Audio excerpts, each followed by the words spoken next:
স্বাগত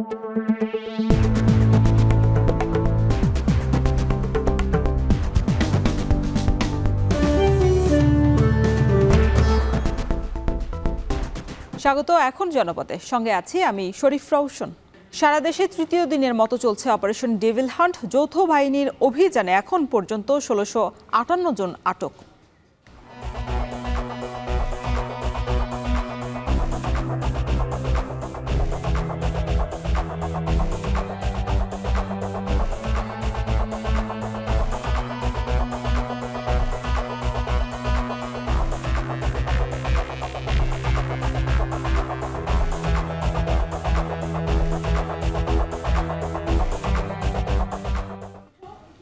এখন জনপদে এই নিয়েও থাকছে বিস্তারিত।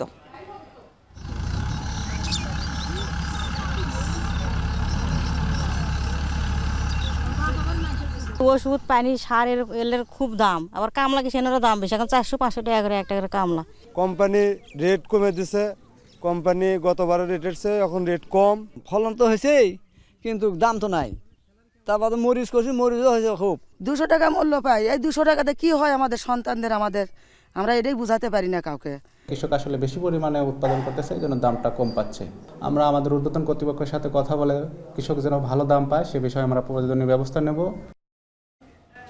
কাঙ্ক্ষিত দাম না পাওয়ায় রেকর্ড পরিমাণ ফসলের আবাদের পরেও লোকসানের সংখ্যায় যমুনা চরের কৃষকরা। আয় কমেছে চরের অর্থনীতি ঘিরে থাকা দিনমজুরদেরও।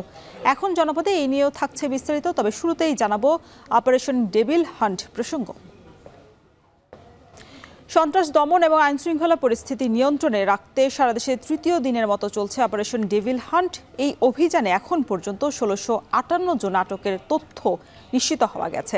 গাজীপুরে ৭২ ঘন্টার অভিযানে এখন পর্যন্ত ২৬৩ জনকে আটক করেছে আইনশৃঙ্খলা বাহিনীর সদস্যরা। এর মধ্যে গেল রাতেই গাজীপুরের ৮ থানায় আটক হয়েছেন ৮১ জন। ময়মনসিংহে নতুন করে ২৩ জন সহ মোট ৩৯ জনকে আটক করেছে যৌথ বাহিনী। এছাড়া গেল রাতে জামালপুরে ১২, বগুড়া এবং নোয়াখালীতে ৭ জন, সিলেটে ৫ জন, বরিশালে আটক হয়েছে ২ জন।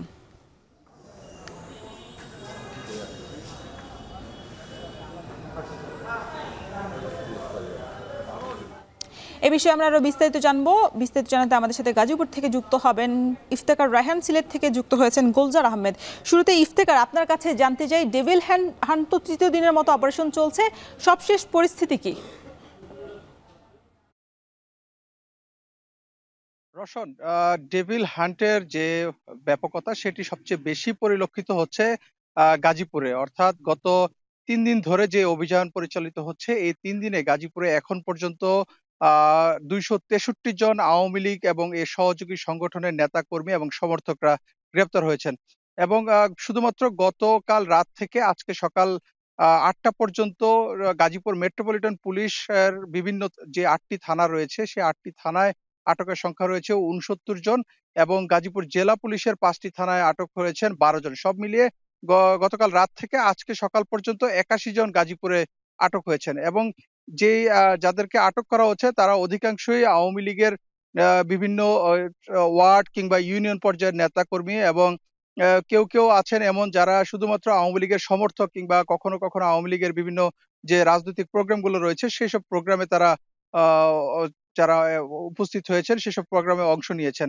এবং আমরা আইনশৃঙ্খলা বাহিনীর সদস্যদের সাথে কথা বলেছিলাম, তারা বলছেন যে যে গাজীপুর থেকে যে গাজীপুরের যে বিভিন্ন এলাকায় মূলত গোয়েন্দা তথ্যের ভিত্তিতে অভিযান পরিচালনা করা হচ্ছে। পাশাপাশি সেনাবাহিনী এবং র্যাব কিন্তু চেকপোস্টে তল্লাশি করেও কিন্তু এই অভিযানটিতে বেগবান করার চেষ্টা করছেন। এবং মূলত যেহেতু ৫ই আগস্টের পরে অনেক অবৈধ অস্ত্র এখন পর্যন্ত ছড়িয়ে ছিটিয়ে রয়েছে বলে আইনশৃঙ্খলা বাহিনীর সদস্যরা বলছেন, তো সেই কারণে অস্ত্র উদ্ধারের দিকেও কিন্তু নজর দেওয়া হচ্ছে। এবং যারা আটক হচ্ছেন তাদেরকে ৫ই আগস্টের পরে যে বৈষম্য বিরোধী ছাত্র আন্দোলনের বিভিন্ন যে ঘটনায় যে হত্যা মামলা কিংবা মারামারি কিংবা বিস্ফোরক যে মামলাগুলো রয়েছে সেই মামলাগুলোতে গ্রেপ্তার দেখিয়ে আদালতে প্রেরণ করা হচ্ছে। পাশাপাশি গত দুদিনে কিন্তু দুদিন আগে ২টি মামলা হয়েছে গাজীপুর সদর থানায়।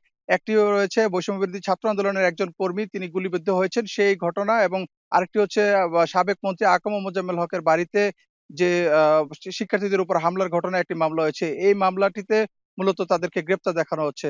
তো বলা যায় যে এই যে অপারেশন ডেভিল হান্টের যে ব্যাপকতা সেটির কারণে কিন্তু আওয়ামী লীগ এবং এর নেতা অঙ্গ সহযোগী সংগঠনের যারা নেতাকর্মী রয়েছেন তারা একেবারেই গা ঢাকা দিয়েছেন। অনেকেই তাদের নিজ নিজ বাড়ি ছেড়ে আত্মগোপনে রয়েছেন। পাশাপাশি আমরা দেখেছি বিভিন্ন এলাকায় তাদের যে ব্যবসা প্রতিষ্ঠানগুলো রয়েছে সেই সব ব্যবসা প্রতিষ্ঠানও তালাবদ্ধ অবস্থায় দেখেছি। অনেককে কিন্তু বাসা বাড়িতে গিয়ে পাওয়া যাচ্ছে না।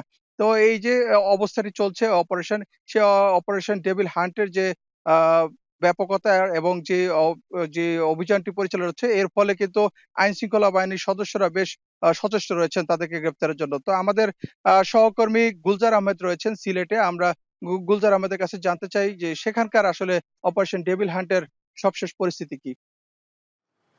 ধন্যবাদ ইফতেখার আপনাকে। আসলে সিলেটে গত 3 দিনে অপারেশন যে ডেভিল হান্ট আছে এখানে এখন পর্যন্ত সর্বমোট 9 জনকে আটক করা হয়েছে। সিলেটের যে মেট্রোপলিটন এলাকা আছে সেখান থেকে মধ্যে গতকাল 4 জন আর আজকে নতুন করে 5 জনকে গ্রেপ্তার দেখানো হয়েছে। কিছুক্ষণ আগে সিলেট মেট্রোপলিটন পুলিশের যে অতিরিক্ত উপপুলিশ কমিশনার যিনি আছেন সাইফুল ইসলাম তিনি বলেছেন যে সিলেটের যে কোতোয়ালি মডেল থানা আছে সেখান থেকে এই এলাকা থেকে রাতেই অভিযান চালিয়ে রাত 12টা থেকে ভোর রাত 4টা পর্যন্ত অভিযান চালিয়ে 4 জনকে গ্রেপ্তার করা হয়েছে এবং সিলেট এয়ারপোর্ট থানাধীন 1 জনকে গ্রেপ্তার। এই সর্বমোট হলো 5 জন আজকে। বিশেষ করে যাদেরকে গ্রেপ্তার করা হয়েছে তারা বিভিন্ন সময় গত যে শাসক ছিল সরকারি দলের সমর্থক এবং দলীয় কর্মী যারা আছে আওয়ামী লীগ এবং তার অঙ্গ সংগঠনের নেতাকর্মীদেরকে গ্রেপ্তার করা হয়েছে এবং পুলিশ স্পেসিফিকভাবে তারা বলেছে যে যাদেরকে গ্রেপ্তার করা হয়েছে তারা নানা অপরাধের সাথে জড়িত। বিশেষ করে বিগত যে বৈষম্য বিরোধী ছাত্র আন্দোলনের ব্যানারে যে আন্দোলন হয়েছিল সেখানে হামলা সহ নানান ঘটনায় তাদের বিরুদ্ধে মামলা রয়েছে। তবে তাদেরকে গ্রেপ্তার করার পর মোটামুটি প্রত্যেকটি যে থানায় আটক করা হচ্ছে সেই থানার কাস্টডিতে রাখা হয়েছে এবং পরবর্তীতে আইনি প্রক্রিয়া শেষে তাদেরকে আদালতে তোলা হবে। এর আগে সিলেটের যে মেট্রোপলিটন পুলিশ তারা বলেছে যে সিলেট শহর যেহেতু শান্তিপূর্ণ একটি শহর এবং এখানে তেমন একটি উশৃঙ্খলতা নেই, তারপরে যাদের বিরুদ্ধে যারা অপরাধী আছেন বা যাদের বিরুদ্ধে মামলা রয়েছে এবং জনমনের শান্তি ফিরিয়ে আনার জন্য বিশেষ করে সামাজিক যে নিরাপত্তা সেটি ঠিকঠাক রাখার জন্য তারা কিন্তু প্রতিনিয়ত অভিযান চালিয়েছেন। দিনের বেলা মেট্রোপলিটন এলাকায় তেমন একটা নিরাপত্তা চৌকি না থাকলেও রাতের বেলায় বিশেষ করে আইনশৃঙ্খলা বাহিনীর যে সমন্বিত উদ্যোগ সেখানে আইনশৃঙ্খলা বাহিনীর কার্যক্রম অব্যাহত থাকে। বিশেষ করে জেলা সদরের বাইরে যে উপজেলা সদরগুলো আছে এবং আপনি জানেন যে সিলেট সীমান্তবর্তী এলাকায় সেখানে নানান অপরাধের বাইরেও সংগঠিত হয়। সে সকল অপরাধ সংগঠিত যাতে আর না হয় এবং আইনশৃঙ্খলা পরিস্থিতি যাতে স্বাভাবিক থাকে সেজন্য তাদের সারা দেশব্যাপী যে ডেভিল হান্টের যে কার্যক্রম এরই অংশ হিসেবে তারাও সেটি করছেন। এর বাইরে সিলেট জেলা পুলিশের পক্ষ থেকে আমাদেরকে জানানো হয়েছে যে সিলেট জেলা পুলিশও তাদের যে নিরাপত্তার যে সকল কার্যক্রম আছে সেটি তারা চালিয়ে যাচ্ছেন এবং এখন পর্যন্ত জেলা পুলিশের পক্ষ থেকে প্রায় 3 জনকে আটকের তথ্য আমাদেরকে জানানো হয়েছে। তো সব মিলিয়ে 9 এবং 3 এই 12 জনকে এখন পর্যন্ত গত 3 দিনে যে অপারেশন ডেভিল হান্ট আছে গ্রেপ্তার করা হয়েছে এবং বাকিও তাদের যে কার্যক্রম সেটি ভবিষ্যতে চলমান থাকবে বলে পুলিশের পক্ষ থেকে আমাদেরকে জানানো হয়েছে। তো এই ছিল আমার কাছে সিলেট থেকে ডেভিল হান্ট নিয়ে সর্বশেষ তথ্য। পদ্মা সেতু রেল সংযোগ প্রকল্পে ভাঙ্গা নড়াইল যশোর অংশের উদ্বোধনের পর সরাসরি রেল সেবায় যুক্ত হয়েছে নড়াইলবাসী। তবে নড়াইল থেকে বরাদ্দ করা সিট সংখ্যা চাহিদার চেয়ে কম থাকায় সেবা পাচ্ছেন না অনেকে। এমন অবস্থায় সিটের বরাদ্দ বাড়ানো এবং বগির সংখ্যা বাড়ানোর দাবি স্থানীয়দের। এদিকে ট্রেন চালুর পর যাত্রী কমায় বিপাকে পড়েছে পরিবহন এবং মালিক শ্রমিকরা। মোহাম্মদ ইমরান হোসেনের তথ্য ও ছবিতে থাকছে বিস্তারিত। গত 24 ডিসেম্বর চালু হওয়া ঢাকা থেকে পদ্মা সেতু হয়ে যশোর পর্যন্ত নতুন রেল লাইনের দৈর্ঘ্য 172 কিলোমিটার, যা দেশের বৃহৎ স্থলবন্দর বেনাপোল, বাণিজ্যিক শহর নোয়াপাড়া ও শিল্পাঞ্চল খুলনা সহ দেশের দক্ষিণ পশ্চিমাঞ্চলে যোগাযোগের গুরুত্বপূর্ণ ভূমিকা রাখছে। পাশাপাশি ঢাকা থেকে নড়াইল যশোর হয়ে বেনাপোল ও খুলনা যাতায়াতের সুবিধা পাচ্ছে এ অঞ্চলের মানুষ। কিন্তু নড়াইল হয়ে প্রতিদিন মাত্র 2টি ট্রেন একবার করে চলাচল করছে এ রুটে। এতে নড়াইল থেকে সিট বরাদ্দ রয়েছে মাত্র 45টি। এ কারণে কাঙ্ক্ষিত সেবা থেকে বঞ্চিত হচ্ছে এ অঞ্চলের মানুষ। এমন অবস্থায় ট্রেনের সংখ্যা ও সিট বরাদ্দ বাড়ানোর দাবি নড়াইলবাসীর। আমাদের ট্রেনের সংখ্যা বাড়াইতে হবে আমাদের দাবি, এবং আমাদের 2টো ট্রেন হলে খুব সুযোগ সুবিধা ভালো হয়। আমাদের যে সিট সংখ্যা দেওয়া হয়েছে নড়াইল থেকে ঢাকা বা অন্যান্য জায়গায় নড়াইল থেকে আমাদের প্রয়োজনের তুলনায় খুবই অপ্রতুল।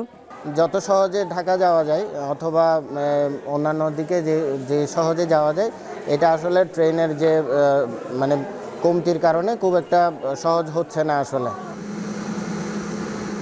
নড়াইলবাসীর দাবি ও চাহিদার কথা বিবেচনা করে রুটটিতে ট্রেনের সংখ্যা বৃদ্ধি ও জেলায় সিট বরাদ্দ বাড়ানোর চেষ্টা চলছে বলে জানিয়েছে সংশ্লিষ্ট কর্তৃপক্ষ। আমাদের যে সিট বরাদ্দ আছে এই সিটগুলি আরও বাড়ানো হোক, প্রত্যেকটা যাত্রী আমরা দেখতে পাই, এরা দাবি করে আমাদের কাছে। আমরা সেইভাবে আমাদের কর্তৃপক্ষের কাছে নলেজে দিচ্ছি, ওনারা আগামীতে এগুলি নিয়ে চিন্তাভাবনা করবেন। জনগণ মানববন্ধনও করেছে, ট্রেন সংখ্যা এবং আসন সংখ্যা দুটোই বৃদ্ধির বিষয়ে। এ ব্যাপারে যে স্মারকলিপিটি পেয়েছি আমি অতি দ্রুত সংশ্লিষ্ট মন্ত্রণালয়ে পাঠিয়ে দিব। এদিকে নড়াইল রেল পরিষেবায় যুক্ত হওয়ার পর বাসের যাত্রী কমেছে অন্তত 30%। এ অবস্থায় ব্যবসা টিকিয়ে রাখতে পদ্মা ও কালনা সেতু সহ সড়কের বিভিন্ন স্থানে টোলের পরিমাণ কমানোর দাবি উঠেছে। ট্রেনের যে শিডিউল, সেই শিডিউলের সময় আমাদের যাত্রী একটু কম আছে। আমাদের টোল অতিরিক্ত টোলটা কমাইলে আমরা তাহলে হয়তো দেখা গেল দুটো ডাল ভাত খাতেই পারি। বেনাপোল ঢাকা এই রুটে বাসের যাত্রী উল্লেখযোগ্যভাবে কমে গিয়েছে, যার কারণের জন্যে আমাদের ব্যবসা টিকিয়ে রাখা, গাড়ি মেনটেন করা এবং অনেক সময় স্টাফদের বেতন দেওয়াটাও অনেক সময় মালিকদের জন্য কষ্টকর। সড়ক পথে নড়াইল থেকে ঢাকা যেতে একটি বাসের 4টি স্থানে 2700 টাকা টোল দিতে হয়, যা 30% কমানোর দাবি ব্যবহারকারীদের। এখন নড়াইল। ভোলায় প্রকট আকারে দেখা দিয়েছে নাব্য সংকট। ভোলা বরিশাল এবং ভোলা লক্ষ্মীপুর অভ্যন্তরীণ ও দূরপাল্লার রুটে পলি জমে নদীর বিভিন্ন স্থানে সৃষ্টি হয়েছে অসংখ্য ডুবোচর। এতে ঝুঁকি নিয়েই চলছে যাত্রীবাহী নৌযান, কখনো আবার নৌযান চলাচলে নির্ভর করতে হচ্ছে জোয়ারের উপর।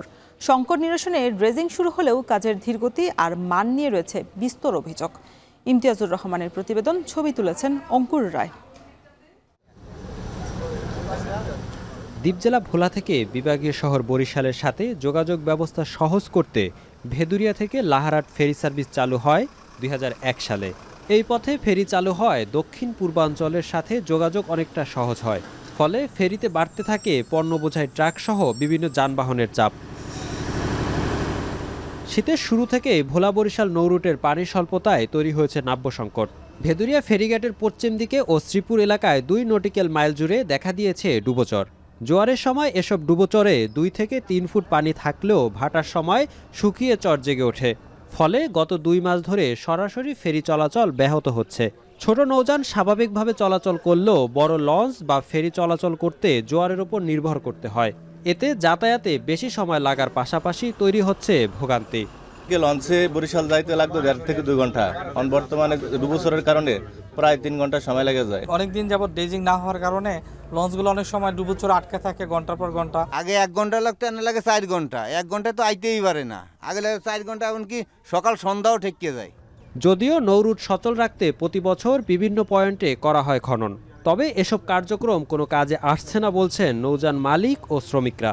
ভেদুরিয়া ঘাট থেকে আমাদের শ্রীপুর পর্যন্ত যাইতে আমাদের প্রায় 40 মিনিটের মতো সময় লাগিয়ে যায়, কারণ এটা আমাদের 2টা ড্রেজিং পয়েন্টে যে ড্রেজার বসাইছে, এদের কাজের গতি খুবই স্লো। বছরের পর বছর যে ড্রেজিং করে, কাজের নামে কোনো কাজই হয় না।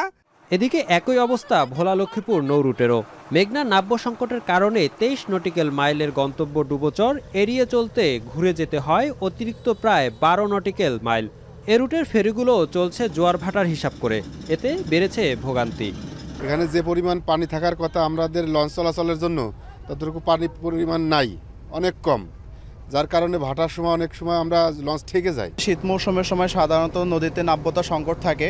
নাব্যতা সংকটের জন্য আমাদের ড্রেজিং কার্যক্রম বিআইডব্লিউটি থেকে চলমান, তারপর আমরা সমস্যা ফেস করতেছি, ভাটার সময় আমরা ফেরিগুলো চলাচল ব্যাহত হচ্ছে। এদিকে ভোলা বরিশাল রুটে 3 বছরের অধিক সময় ড্রেজিং কার্যক্রম চললেও তার স্থায়ী সমাধান না আসার কারণ জানতে চাইলে ক্যামেরার সামনে কথা বলতে রাজি হয়নি বিআইডব্লিউটি এর কোনো কর্মকর্তা। তবে দ্রুতই উপকূলীয় জেলার নৌপথগুলো নাব্য সংকট দূর করতে কাজ করছে বলে জানান নৌ উপদেষ্টা। নাব্যতা সংকট হয় তাহলে বিআইডব্লিউটি আছে, আমরা অনেক ড্রেজার প্রকিউর করছি, ড্রেজিং হবে। কারণ বাংলাদেশের কোনো নদী ড্রেজিং ছাড়া নাব্যতা রাখা যায় না। কারণ আপনি জানেন যে উত্তর থেকে সমস্ত পলি আসে, প্রতি বছর হাজার হাজার টন পলি আসে, এমনকি আমাদের বড় বড় নদীতেও খনন করতে হয়। ভোলার সাথে বরিশাল ও লক্ষ্মীপুরের 2টি রুটে প্রতিদিন 9টি ফেরি ও 20টি যাত্রীবাহী লঞ্চ চলাচল করে। ইমতিয়াজুর রহমান, এখন ভোলা। দেশকে অর্থনৈতিকভাবে এমনভাবে সমৃদ্ধ করতে হবে যাতে টিসিবির মাধ্যমে পণ্য বিক্রি করা আর না লাগে। সকালে খুলনার শিববাড়ি মোড়ে টিসিবির ভ্রাম্যমাণ ট্রাক সেল কার্যক্রমের উদ্বোধন শেষে এমন আশাই প্রকাশ করেন বাণিজ্য মন্ত্রণালয়ের উপদেষ্টা শেখ বশিরউদ্দিন। এ সময় তিনি জানান, আসন্ন রমজান উপলক্ষে ট্রাক সেলের মাধ্যমে সারা দেশে অতিরিক্ত ৯,০০০ টন পণ্য সরবরাহ করবে টিসিবি। আর এই সুবিধা পাবে ১২ লাখ পরিবার। এর মাধ্যমে ৫৮৭ টাকায় ১ কেজি চিনি, ২ কেজি ছোলা, আধা কেজি খেজুর, ২ লিটার সয়াবিন তেল এবং ২ কেজি মসুরির ডাল পাচ্ছেন সুবিধাভোগীরা। বাজার মূল্যের থেকে কম দামে পণ্য পাওয়ায় খুশি সাধারণ মানুষ। নগরীতে ২০ ফেব্রুয়ারি থেকে ১ মাস নিয়মিত ভ্রাম্যমাণ ট্রাক সেলের মাধ্যমে ডিসিবির পণ্য বিক্রি করা হবে।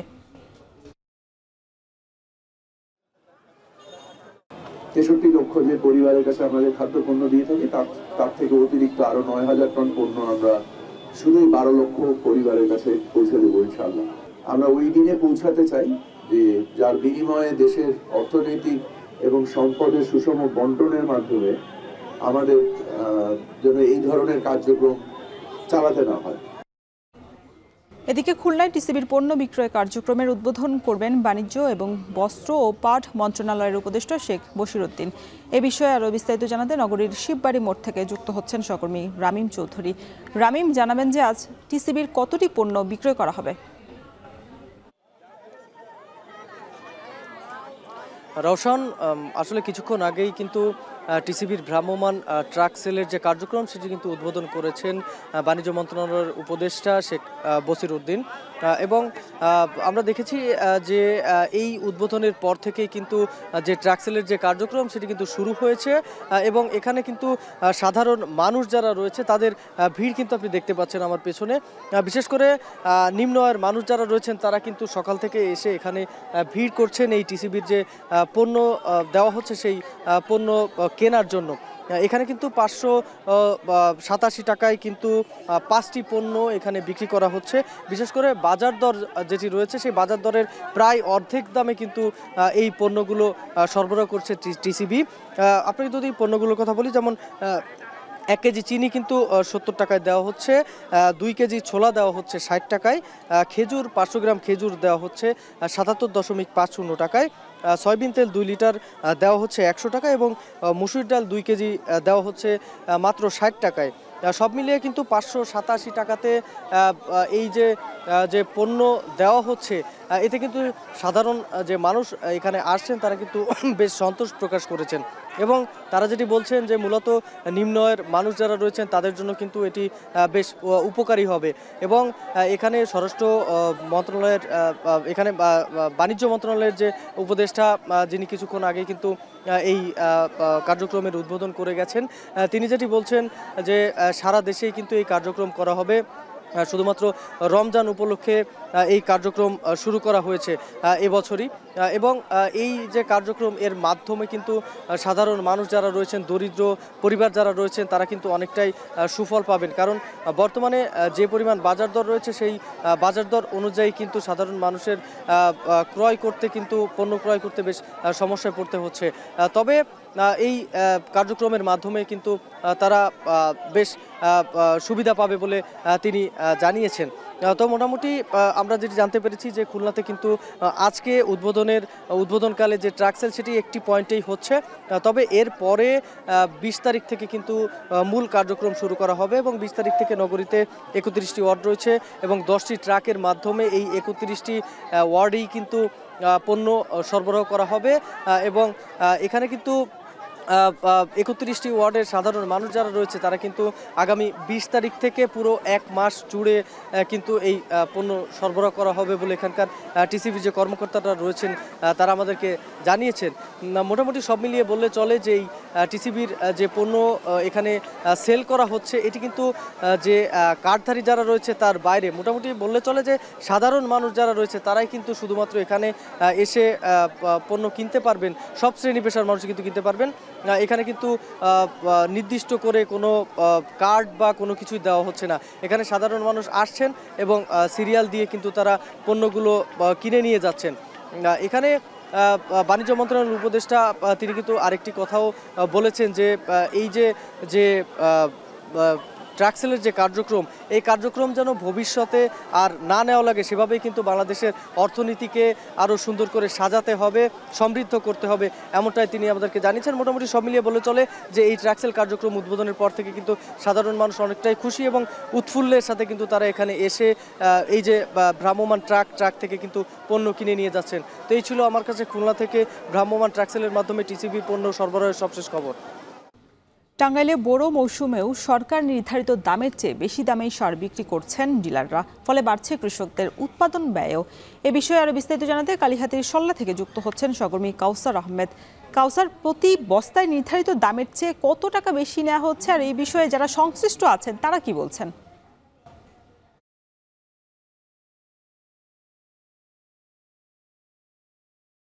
কৃষক রয়েছেন প্রান্তিক পর্যায়ে, তাদের সাথে আমার কথা হয়েছে। তারা বলছেন যে গত কয়েক বছরের তুলনায় এমনিতেই সারের দাম বেশি, তারপরও সরকার যে নির্ধারিত দাম বেঁধে দিয়েছেন সেখান থেকে প্রান্তিক পর্যায়ের যারা ডিলাররা রয়েছেন তারা কেজিতে 2 থেকে 5 টাকা পর্যন্ত বেশি নিচ্ছেন, বস্তায় তারা 1.5 থেকে 200 টাকা পর্যন্ত বেশি নিচ্ছেন। আর যখন এই ন্যায্য দামের কথা বলেন কৃষকরা, তখন তাদের সার না দেওয়ার হুমকি দেয় এবং অনেকের সাথে দুর্ব্যবহার করারও একটা অভিযোগ রয়েছে ডিলারদের বিরুদ্ধে।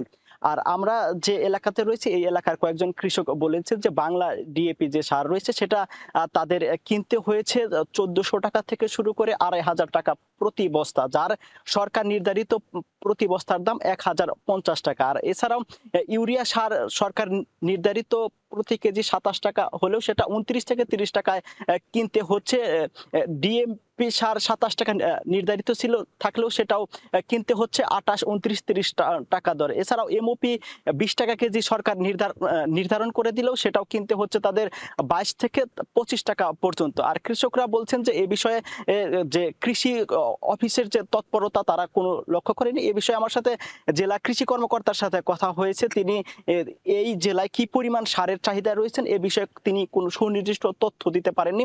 তবে তিনি জানিয়েছেন যে তারা যে পরিমাণ সারের চাহিদা পাঠান সেখান থেকে 50 থেকে 60% তারা সার পাচ্ছেন। আর এদিকে টাঙ্গাইলের জেলা প্রশাসকের সাথে একাধিকবার যোগাযোগ করার চেষ্টা করা হলে জেলা প্রশাসকের সাথে কথা বলা সম্ভব হয়নি, তার মুঠোফোনে ব্যস্ত দেখিয়েছি। আর এছাড়াও এদিকে যারা কৃষক রয়েছেন তারা বলছেন যে একদিকে এই সারের দাম বেশি না, তাদের উৎপাদন খরচ এমনিতেই বেড়ে যাচ্ছে, আর উৎপাদন খরচ বাড়ার কারণে তাদের খুব একটা লাভ হচ্ছে না। আর লাভ না হওয়ায় তারা ক্ষতিকর তামাক সহ অন্যান্য ফসল চাষে আগ্রহ দেখাচ্ছে। আর কৃষকরা বলছেন যেহেতু এখানে তারা ন্যায্য দামের দাবি জানিয়েছেন সেজন্য তারা বলছেন যে তারা যদি ন্যায্য দামে সার কিনতে পারে তাহলে তাদের এই বড় ধান উৎপাদন খরচ অনেকটাই কমে যাবে এবং তারা লাভবান হতে পারবেন। তো রওশন, এই ছিল টাঙ্গাইল থেকে সারের দামের সবশেষ তথ্য। টাঙ্গাইল থেকে যুক্ত ছিলেন কাউসার আহমেদ। এদিকে যমুনার চরে এবার রেকর্ড পরিমাণ ফসলের আবাদ হলেও লোকসানের আশঙ্কায় কৃষক। ফলন ভালো হলেও মিলছে না ভালো দাম। চরের অর্থনীতি ঘিরে থাকা দিনমজুরদেরও কমেছে মজুরি। সাইফুল সাগরের ক্যামেরায় বিস্তারিত জানাচ্ছেন রাজীব সেলিম। ঝালের জন্য বগুড়ার মরিচের সুনাম দেশ জুড়ে, আর মরিচ চাষে অগ্রগামী সারিয়াকান্দি উপজেলার যমুনা নদীর বিস্তীর্ণ এই চর। বর্ষার পানি নেমে যাওয়ার পর উর্বর পলিমাটিতে এবার শুধু মরিচের আবাদি হয়েছে প্রায় 3500 হেক্টর জমিতে। ফলনও হয়েছে প্রত্যাশা মতো, প্রতি বিঘায় উঠেছে প্রায় 40 মণ মরিচ, তবে মিলছে না ন্যায্য দাম। ওষুধ পানি সারের এলের খুব দাম, আবার কামলা কিষেনেরও দাম বেশি, এখন 400-500 টাকা করে একটা করে কামলা। মরিচের বাজার কম, এবার তো খুবই কম মরিচের বাজার, এতে আমরা লাভবান হতে পারি না। মরিচের পয়লা আসছিলাম মোটামুটি দাম ভালোই পাইছি, কিন্তু এখন বর্তমান দাম খুবই কম। দাম মনে করেন লেবার খরচ আছে অনেক কিছু করে, এরকম করে আগে লস যাচ্ছে আর কি। এখন বর্তমানে 1800 টাকা মন মরিচ। কোম্পানি রেট কমে দিছে, কোম্পানি গতবারের রেটের চেয়ে এখন রেট কম। প্রতি বছর বর্ষা মৌসুমে নদীর ভাঙা গড়ার মধ্য দিয়ে জমির পরিমাণ কম বেশি হয়। এ প্রক্রিয়ায় এবছর আবাদি জমি বেড়েছে প্রায় 70 হেক্টর, যার বেশিরভাগ অংশে করা হয়েছে ভুট্টার আবাদ। তুলনামূলক কম খরচে বেশি লাভ হওয়ায় কৃষকদের আগ্রহ বাড়ছে এই ফসলে। তবে ফসল ভালো হলেও ভালো দাম না পাওয়ার শঙ্কায় চরবাসী। বীজের দাম বেশি, সারের দাম বেশি, সবেরই দাম বেশি। 400 টাকার হালবা আনলাম, সেই হালবা আনাইছে 500 টাকা। কোনো দিকে তো আর আমরা ছাড় পাচ্ছি না, কৃষকের কোনো দিকে ছাড় নেই। এই কারণে হয়তো সামনে ভুট্টা বেঁধে হয়তো মানুষ আমরা হয়তো লসই খাতে পারি। ফলন তো হয়েছেই, কিন্তু দাম তো নাই। তারপর তো মরিচ করছি, মরিচও হয়েছে খুব, কিন্তু দাম হচ্ছে তবিল উঠছে না। চরে ফসলি জমিহীন মানুষ এই মৌসুমে ফসল কাটার কাজ করে জোগায় পরিবারের খরচ। এদিকে ফসলের ন্যায্য দাম না পাওয়ায় ক্ষতির মুখে কৃষক আর মজুরি কমে যাওয়ায় বিপাকে শ্রমিকরা। দিনে 10-12 ঘন্টা পরিশ্রম করে মিলছে মাত্র 200 টাকা। সকাল 6টায় আসি, বিকাল 5টায় যাই, 200 টাকা পাই। এই নিয়ে রোজগার করে ছেলেকে নিয়ে করে খাই। 200 টাকা মূল্য পাই। এই 200 টাকাতে কি হয় আমাদের সন্তানদের, আমরা এটাই বুঝাতে পারি না কাউকে। 5,000 না থাকে তখন হয়তো মানুষের কাম করি, করে যাই দেয়, তাই আমরা করি। কেউ কম দেয়, কেউ বেশি দেয়। চরের ফসল উৎপাদন কৃষি বিভাগের লক্ষ্যমাত্রা ছাড়িয়ে যায়। তাই অতিরিক্ত উৎপাদন আর বাজার ব্যবস্থাপনার দুর্বলতায় এই পরিস্থিতি বলে জানালেন কৃষি কর্মকর্তা। মরিচের গড় ফলন আমরা আশা করছি 1.9 টন পার হেক্টরে পাবো, এবং ভুট্টার গড় ফলন আমরা 20 টনের কাছাকাছি পাবো পার হেক্টরে। অনেক সময় যে উৎপাদন বেশি হলে তার দাম কম পাওয়া যায়, এটাও একটা বিষয় হতে পারে যে কৃষক আসলে বেশি পরিমাণে উৎপাদন করতেছে, এই জন্য দামটা কম পাচ্ছে। আমরা আমাদের ঊর্ধ্বতন কর্তৃপক্ষের সাথে কথা বলে কৃষক যেন ভালো দাম পায় সে বিষয়ে আমরা প্রয়োজনীয় ব্যবস্থা নেব। উৎপাদন খরচ আর বিক্রয় মূল্যের ভারসাম্য চায় চরবাসী। ন্যায্য দাম পেলে কৃষি নির্ভর চরের অর্থনীতি আরও এগিয়ে যাবে বলে আশা কৃষকদের। রাজীব সেলিম, এখন বগুড়া। শুল্ক বাড়ায় ফল আমদানি কমিয়েছেন ব্যবসায়ীরা। ভোমরা স্থলবন্দর দিয়ে কমেছে আমদানি। এ বিষয়ে আরও বিস্তারিত জানাতে আমাদের সাথে এই মুহূর্তে যুক্ত হয়েছেন সহকর্মী আহসান রাজীব। রাজীব, আমদানি কমার কারণে এখন পর্যন্ত কি বাজারে কোনো প্রভাব পড়েছে কিনা, আর আসছে রমজানে ফলের বাড়তি চাহিদা পূরণের বিষয়ে সংশ্লিষ্টরা কি বলছেন? রওশন, শুল্ক আরোপ বৃদ্ধির কারণেই মূলত সাতক্ষীরা ভোমরা স্থলবন্দর দিয়ে ফলের যে আমদানি সেটি ব্যবসায়ীরা কমিয়ে দিয়েছেন, এবং এর যে প্রভাব ইতিমধ্যে কিন্তু বাজারে পড়তে শুরু করেছে। প্রতি কেজি ফলে কিন্তু 20 টাকা থেকে 100 টাকা পর্যন্ত দাম বেড়েছে বলে আমরা বাজার ঘুরে দেখেছি। এবং ব্যবসায়ীরা যেটি বলছেন যে আগামী যে রমজান আসছে সেই রমজানে যখন ফলের চাহিদাটি বাড়বে তখন যদি ঠিকমতো তারা যোগানটি না পান সেক্ষেত্রে কিন্তু ফলের দাম আরও বৃদ্ধি পেতে পারে। এবং এই যে ফলের যে হঠাৎ করে শুল্কটি বৃদ্ধি করা হলো, এটি আগে 120 থেকে 125% ছিল, সেটি এখন বাড়িয়ে 135% করা হয়েছে। এখানে নতুন করে 10% যে ভ্যাটটি আরোপ করা হয়েছে, এটি নিয়েই মূলত ব্যবসায়ীরা আপত্তি জানাচ্ছেন। এবং তারা বলছেন যে হঠাৎ করে এমনিতেই ফলের দাম বেশি হওয়ার কারণে তারা খুচরা বাজারে কিন্তু ক্রেতা সংকট রয়েছে, ক্রেতারা ঠিকমতো এখন এই ফলটি কিনতে পারেন না, যার কারণে তারা যে ফলটি আমদানি করেন অনেক ফল কিন্তু তারা রেখে দিতে বাধ্য হন এবং অনেক ফল নষ্ট হয়ে যায়। তো আবার নতুন করে যখন এই রমজান আসলে যখন ফলের চাহিদাটি বাড়বে, সেই চাহিদা অনুযায়ী যখন তারা ফলটি আমদানি করতে চান সেক্ষেত্রে কিন্তু যদি যে অতিরিক্ত যে ভ্যাট সেটি প্রত্যাহার যদি না করা হয় তাহলে আগামী 14 তারিখ থেকে তারা একটি আন্দোলনের ঘোষণা দিয়েছেন। তারা সব ধরনের ফল আমদানি এবং পণ্য খালাস কিন্তু বন্ধ রাখবেন, এমনটি তারা আমাদেরকে জানিয়েছেন। তবে এখানকার খুচরা ব্যবসায়ীরা যেটি বলছেন যে আগে যে পরিমাণ ফল তারা এখান থেকে বিক্রি করতেন খুচরা পর্যায়ে সেটির বেচা বিক্রিও কিন্তু কমেছে এবং দাম বৃদ্ধির কারণে অনেকেই কিন্তু ফল কিনতে আগ্রহ হারিয়েছেন। এবং আগামীতে রমজানের সময় এই ফলের দাম আরও যদি এই অবস্থা অব্যাহত থাকে সেক্ষেত্রে আরও বেশি বৃদ্ধি পাবে, এমনটি তারা বলছেন। তবে বন্দরের যারা ব্যবসায়ী আমদানিকারক রয়েছেন তারা বলছেন সরকার যদি শুল্কটি যে অতিরিক্ত যে শুল্কটি আরোপ করেছে সেটি যদি কম রাখেন, সেক্ষেত্রে কমিয়ে দেন, সেক্ষেত্রে কিন্তু তারা ব্যবসায়ীরা কিন্তু তারা ফলের দামটি তারা কম রাখতে পারবেন, এমনটি তারা আমাদেরকে জানিয়েছেন। সব মিলিয়ে ভোমরা বন্দরে কিন্তু ফল আমদানি আগের চেয়ে অনেকাংশ কমেছে। আগে যেখানে এখানে 4 থেকে 5 ট্রাক ফল আমদানি হতো, এখন বর্তমানে মাত্র 1 থেকে 2 ট্রাক ফল আমদানি হচ্ছে। এর আগেও কিন্তু এখানে 20 থেকে 25 ট্রাক পর্যন্ত ফল আমদানি হতো, কিন্তু গত 1 বছর ধরে এই বন্দরে কিন্তু ফল আমদানিটি কমিয়ে দিয়েছেন ব্যবসায়ী। তারা বলছেন যে সরকারি যদি এই ভ্যাটটি যদি কমায় সেক্ষেত্রে তারা সরকারি যদি ছাড় দেয় সেক্ষেত্রে তারা এই ফলটি আমদানি বাড়াবেন, তখন কিন্তু দেশের বাজারেও ফলের দাম অনেকাংশে কমে আসবে। তো সব মিলে এই ছিল আমার কাছে সাতক্ষীরা থেকে ফল আমদানির সবশেষ তথ্য। রওশন, সাতক্ষীরা থেকে যুক্ত ছিলেন সহকর্মী আহসান রাজীব। চলতি মৌসুমে টাঙ্গাইলের চরাঞ্চলে বাদামের ভালো ফলন হলেও ন্যায্য দাম পাচ্ছেন না চাষিরা, এতে ক্ষতির মুখেই পড়ছেন তারা। পাইকারি ব্যবসায়ীরা বলছেন মোকামে চাহিদা কমায় গেল বছরের চেয়ে অর্ধেকে নেমেছেন দাম, যদিও দাম কমার বিষয়টি মানতে নারাজ কৃষি কর্মকর্তারা। কাউসার আহমেদের তথ্য ও ছবিতে থাকছে বিস্তারিত। পানি শুকিয়ে যমুনার বুকে জেগে উঠেছে ছোট বড় অসংখ্য বালুচর, আর এই জেগে ওঠা চর ছেয়ে গেছে বাদাম গাছের সবুজ পাতায়। টাঙ্গাইল সদর, ভূঁইয়াপুর, নাগরপুর, কালীহাতির চরাঞ্চলে সবথেকে বেশি বাদামের আবাদ হয়। ভোরের আলো ফোটার সাথে সাথে মাঠ পরিচর্যা আর বাদাম তুলতে ব্যস্ত সময় পার করেন প্রান্তিক চাষিরা। কৃষকের কষ্টে উৎপাদিত এসব বাদামে প্রতি বৃহস্পতিবার ও রোববার জমজমাট হয়ে ওঠে ভূঁইয়াপুরের গোবিন্দাসী হাট। তবে চলতি মৌসুমে কিছুটা কমেছে বাদামের দাম। চাষিরা বলছেন প্রতি বিঘা জমিতে 5 থেকে 8 মণ বাদাম উৎপাদন হয়, যাতে খরচ হয় 7 থেকে 8 হাজার টাকা। তবে যা বিক্রি হচ্ছে সর্বনিম্ন 1200 টাকা থেকে সর্বোচ্চ 2000 টাকা পর্যন্ত, যা গেল বছরের তুলনায় প্রায় অর্ধেক। এতে লোকসান গুনতে হচ্ছে চাষিদের। গেলবার 3000, 3200, 3500 বেচা কিনেছি। এবারে মনে করেন যে আর এরকম 5-6 বিঘা জায়গা আবাদ করছি, কিন্তু লসই তো এবার দামই নাই। বাদাম তেমন একটা দুধ আনে বসো, তাও বাদামের দামও নাই। গেলবার 3000 বেশি, এবার 1500-1600 এই দাম। এবছর আমরা যে আবাদ করছি তাতে আমাদের চালানি আসতেছে না। পাইকারি ব্যবসায়ীরা বলছেন ভারত থেকে পর্যাপ্ত বাদাম আমদানি হওয়া ও চাহিদা কম থাকায় গেল বছরের তুলনায় কম দামে বাদাম কিনতে বাধ্য হচ্ছেন তারা।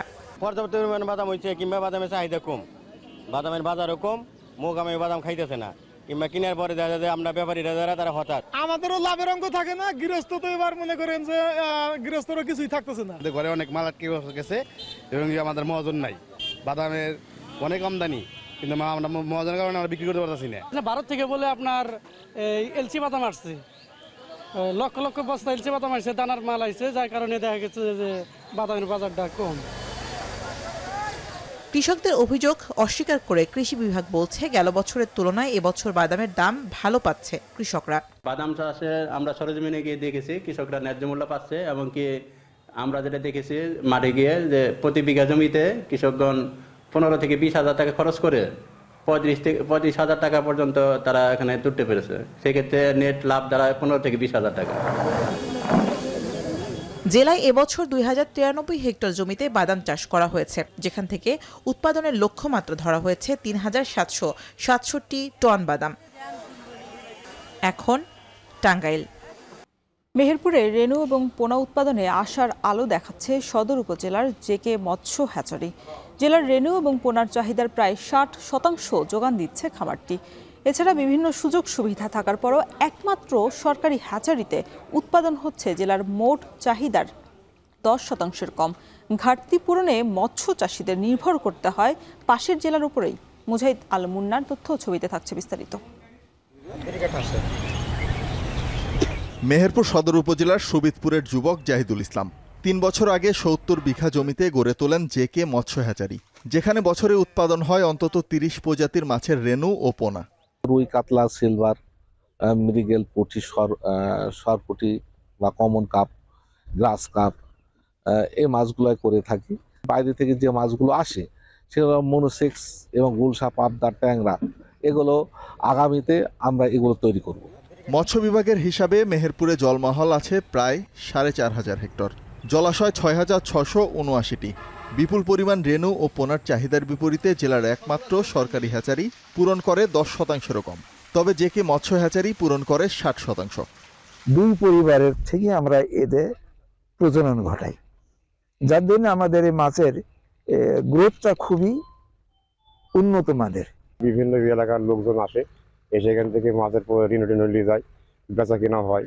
এখানে খুব জায়গাও ভালো, বেচা কেনা খুব ভালো হয়। গ্লাস কাপ আপনার হয়েছে 250 টাকা থেকে 300 টাকা, পোনা হয়েছে 200 টাকা থেকে 80 টাকা 100।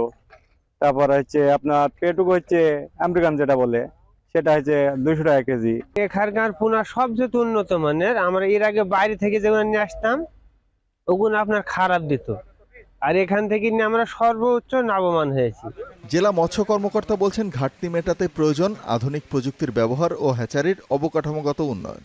এখানে যে হ্যাচারির যে টার্গেট আছে বা হ্যাচারির যে ক্যাপাসিটি আছে সেখান থেকে এর চেয়ে বেশি উৎপাদন করা কঠিন। এখন আমরা যদি অবকাঠামোগত উন্নয়ন যদি আমরা করতে পারি তাহলে আমাদের রেনু প্রোডাকশন বাড়ানো সম্ভব হবে। মেহেরপুরে বছরে মাছের রেনু ও পোনার চাহিদা অন্তত 2500 কেজি। হিসাব মতে ঘাটতির পরিমাণ প্রায় 10,000 কেজি। পাশাপাশি চাহিদার বিপরীতে মাছ উৎপাদনের ঘাটতি প্রায় 2000 টন। এখন মেহেরপুর। দীর্ঘ 2 বছর বন্ধ থাকার পর বান্দরবানের রোয়াংছড়ি উপজেলার দেবতাখুমে ভ্রমণ নিষেধাজ্ঞা প্রত্যাহার করা হয়েছে। আজ থেকেই দেবতাখুম ভ্রমণে যেতে পারছেন পর্যটকরা। এদিকে পর্যটকদের নিরাপত্তা দিতে জোরদার করা হয়েছে নিরাপত্তা বাহিনী, বাড়ানো হয়েছে সেনাবাহিনীর টহল। বান্দরবান থেকে আরো জানাচ্ছেন রিজভী রাহাত। বান্দরবানের রোয়াংছড়ি উপজেলার দেবতাখুম প্রকৃতিপ্রেমীদের জন্য অন্যতম জনপ্রিয় পর্যটন স্পট, যেখানে দৈনিক প্রায় 1000-এরও বেশি পর্যটক ভ্রমণে আসে। কিন্তু পাহাড়ে কেএনএফ ও সন্ত্রাসী বিরোধী অভিযানের কারণে পর্যটকদের নিরাপত্তার স্বার্থে 2022 সালের 17 অক্টোবর জেলার রোয়াংছড়ি উপজেলার অনির্দিষ্টকালের জন্য ভ্রমণ নিষেধাজ্ঞা আরোপ করে প্রশাসন। এর ফলে বন্ধ হয়ে যায় দেবতাখুমে পর্যটকদের আনাগোনা। কর্মহীন হয়ে পড়ে উপজেলার শতাধিক গাইড, পরিবহন শ্রমিক ও বোট চালক সহ পর্যটন সংশ্লিষ্ট ব্যবসায়ীরা। তাই দীর্ঘদিন পর নিষেধাজ্ঞা তুলে নেয় স্বস্তি ফিরেছে স্থানীয়দের মাঝে। 2 বছর পর আমাদের এই দেবতাখুম স্পট খুলে দেওয়া হয়েছে। ট্যুরিস্ট গাইড, গাড়ির মালিক এবং হোটেল বিভিন্ন জায়গায় বিভিন্ন পর্যটক না আসার কারণে ক্ষতির সম্মুখীন হয়েছে। জেলা প্রশাসক বলছেন, দেবতাখুমে ভ্রমণ নিষেধাজ্ঞা তুলে দেওয়ার মধ্যে দিয়ে জেলার 7 উপজেলার সবগুলো পর্যটন কেন্দ্র উন্মুক্ত করা হলো। বর্তমানে পর্যটকদের নিরাপত্তা দিতে জোরদার করা হয়েছে সেখানকার নিরাপত্তা ব্যবস্থা, বাড়ানো হয়েছে সেনাবাহিনীর টহল। দেবতাখুমই একমাত্র পর্যটকদের কেন্দ্রবিন্দু। অনেকদিন যাবৎ এটি আমরা বন্ধ রেখেছিলাম বিভিন্ন রকম সন্ত্রাসী গ্রুপের অপতৎপরতার কারণে। প্রতিবছর বান্দরবানের দেবতাখুমে ভ্রমণ করে লাখের বেশি পর্যটক, যেখান থেকে আয় হয় কয়েক কোটি টাকা। এখন বান্দরবান। শেষ করছি এখন জনপথে।